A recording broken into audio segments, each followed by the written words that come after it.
लोगों, एक मिसाल बयान की जाती है, उसे गौर से सुनो कि जिन लोगों को तुम अल्लाह के सिवा पुकारते हो वो एक मक्खी भी नहीं बना सकते, अगरचे उसके लिए सब इकट्ठे हो जाएं।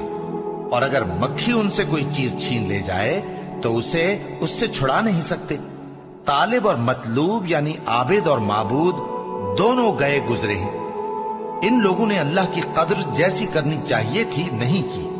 कुछ शक नहीं कि अल्लाह जबरदस्त है, गालिब है। अल्लाह फरिश्तों में से पैगाम पहुंचाने वाले मुंतखब कर लेता है और इंसानों में से भी। बेशक अल्लाह सुनने वाला है, देखने वाला है। जो उनके आगे है और जो उनके पीछे है वो उससे वाकिफ है। और सब कामों का रुजू अल्लाह ही की तरफ है। मोमिनो, रुकू करते और सजदा करते और अपने परवरदिगार की इबादत करते रहो और नेक काम करो ताकि फलाह पाओ।